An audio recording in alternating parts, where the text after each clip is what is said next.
문제점은 구체적으로 지적한다. 문제점은 구체적으로 지적한다. 이제 지적을 받는다고 그랬는데 대다수의 사회인들이 직장 생활을 할 때 직장 상사가 이제 꾸지람을 하게 되면 이제 문책을 하게 되죠. 문책이나 꾸지람을 하게 되면은 그걸 듣고 이제 뭐 잘못한 거를 이렇게 바꿔 나가야 되는데 잘못을 개선하는 그 계기가 돼야 되는데 그냥 잔소리로 받아들인단 말이에요. 잔소리로.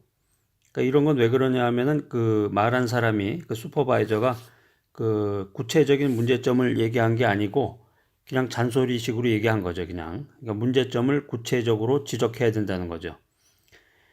그러니까 상대방을 꾸짖을 때, 실책할 때도 상대방이 개선할 목표를 갖게 해줘야 된단 말이에요.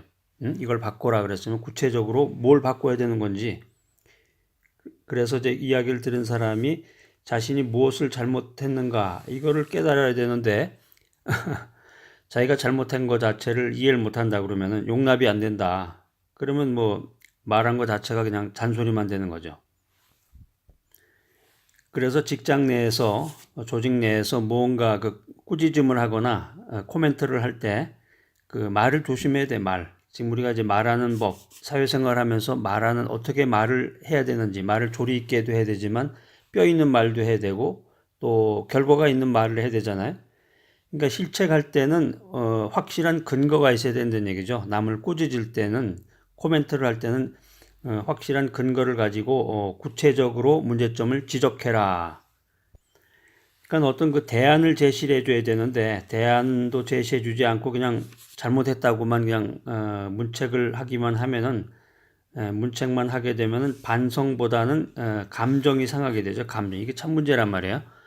그 사람과 사람이 말을 나누면서 감정을 상한다 그러면은 그러니까 부족하지만 나름대로 노력해서 일을 마무리를 했는데 딱 끝났다. 그랬는데 직장 상사가 그냥 잘못된 점을 구체적으로 지적도 하지 않고 그냥 막연하게 꼬투리만 잡아가지고 긁어댄다. 그러면 어떻게 되겠어요? 그러면 이제 그 듣는 사람이 팔로우가 더 이상 그 저 사람이랑 이제 일 못하겠다. 응?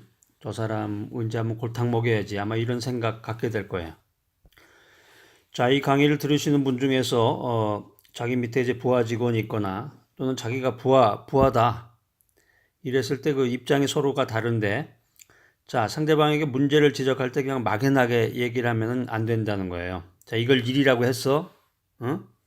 그 말 내용도 그렇지만 그 억양 자체가 거부감이 오는 경우가 있죠. 이걸 일이라고 했어. 그래서 그냥 그 서류 더미를 그냥 팽개친다고 하는데 그냥 날리는 경우도 있고.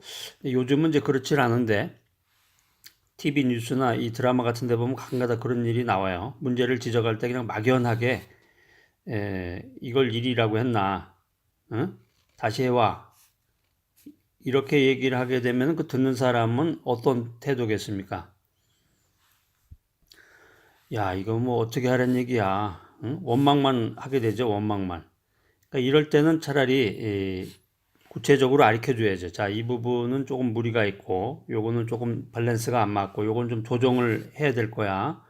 우리가 지금 작년에 우리 저기 회사에서 이제 정한 그 규칙이 있는데 또 방향이 있는데 목표가 있는데 이게 이러이러하니까 이렇게 해가지고서 여기를 중점으로 해서 초점을 맞춰야 응? 초점을 맞춰야 임원들이 이해도 하고 우리 회사에 발전이 있을 거라고. 자, 한번 깨끗하게 한번 정리해봐. 어? 그동안 수고했어. 이렇게 얘기한다면 어떨까요?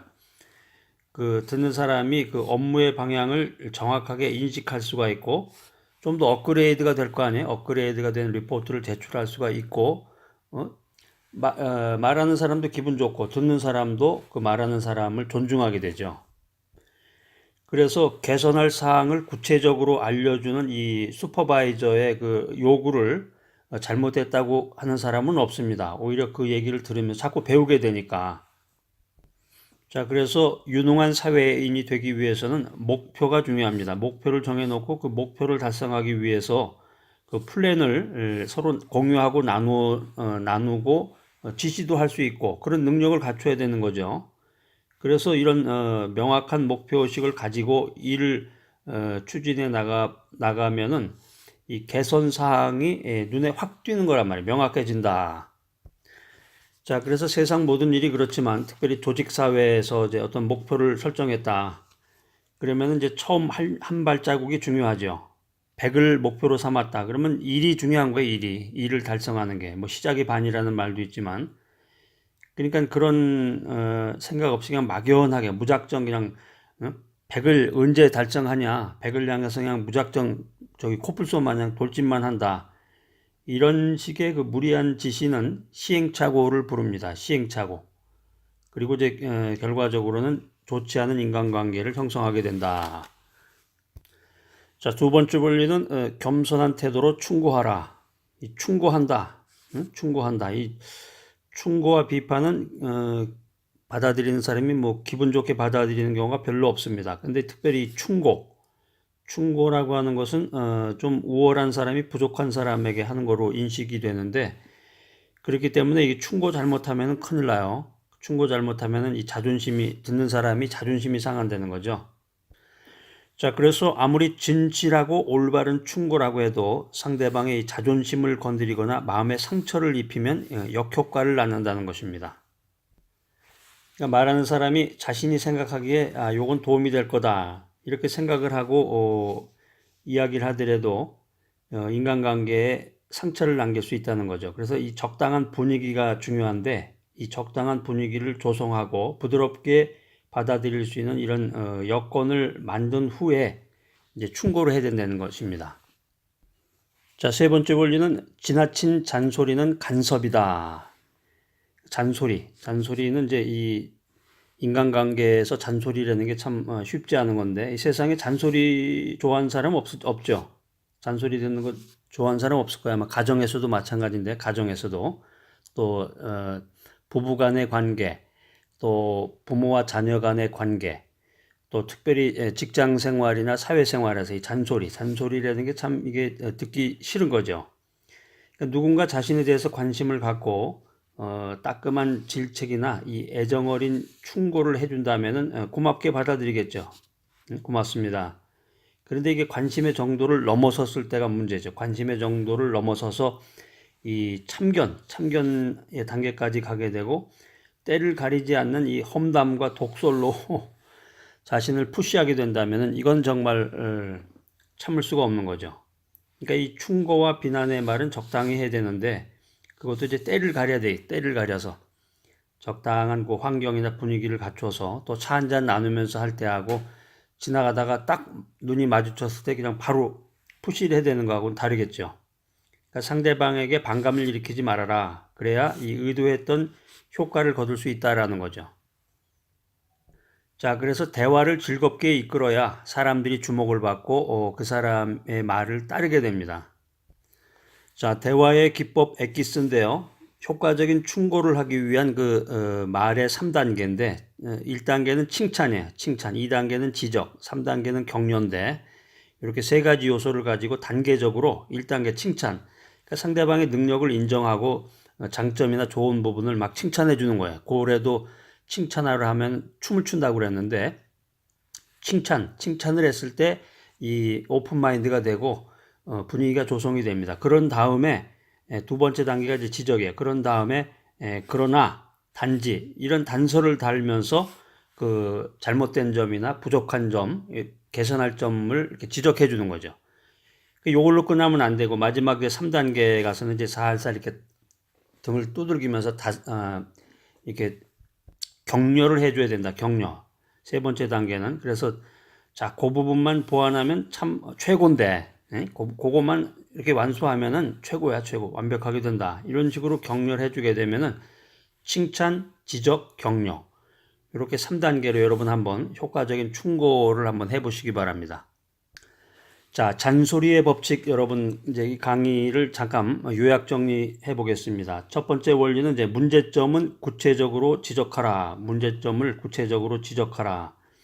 그래서 잔소리 좋아하는 사람이 없다고 그랬죠. 근데 이제 대부분 그 어떤 지적을 할 때는 그 구체적인 지적이 아니라 막연하게 얘기를 함으로써 굉장히 그게 문제에 빠진다는 건데, 예를 들어서 직장 상사가 아니면 이제 부모도 마찬가지죠. 가정에 이제 응용을 하게 되면 부모가 자녀, 부부끼리, 그다음에 이제 비영리 단체에서도 이제 그 사람들끼리나 또 교회에서도 마찬가지고 이걸 응용을 하면은 바로 적용이 되겠습니다. 그래서 슈퍼바이저가 잘못된 점을 구체적으로 지적하지 않고 막연하게 꼬투리만을 잡는다. 그렇게 되면 듣는 사람의 입장은 이제 더 이상 그 사람을 신뢰하지 않고 그 사람하고 일하지 않으려고 하는 생각이 든다는 거죠. 자, 그래서 직장이나 사회에서 유능하고 탁월한 사람이 돼서 사람들로부터 인정받는 리더가 되기 위해서는 목표 설정을 해야 돼. 뭐든지 목표를 정해놓고 목표를 달성하기 위한 그 계획을 전달하고 지시해야 된다는 거죠. 명확한 목표의식을 가져라. 그래서 명확한 목표의식을 가지고 대화 나누고 명확한 목표의식을 가지고 일을 추진해야 그 상대방이 잘못했을 때, 실수했을 때 개선 사항이 명확해지고 그게 바뀌어진다는 얘기예요.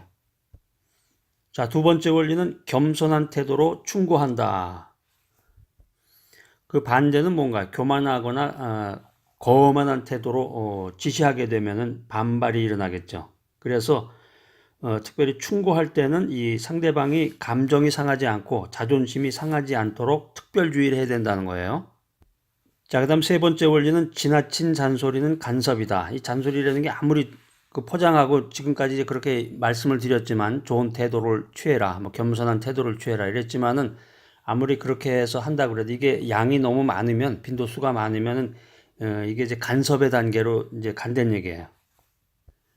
그래서 무슨 이야기를 해주고 잔소리를 해주고 충고해준다는 게 이제 관심이 있어서 그런 건데 사실은 이 관심이 그 정도를 넘어서서 참견의 단계로 가게 되면은 이게 이제 쉽지 않고 반감이 일어난다. 반감. 그래서 본래 의도했던 효과를 거둘 수 없다는 거죠. 자, 이 강의를 들으신 여러분, 잔소리의 법칙의 그 원리들을 잘 숙지하셔서 효과적인 충고의 그 3단계 뭐였죠? 칭찬과 지적과 또 마지막 뭐예요? 격려. 칭찬하라, 지적하라, 격려하라. 이 요령을 잘 터득하셔서 이 3단계의 과정을 잘 진행을 하셔서 여러분들 탁월하고 유능한 그런 직장인 사회인이 모두 되시기를 바랍니다.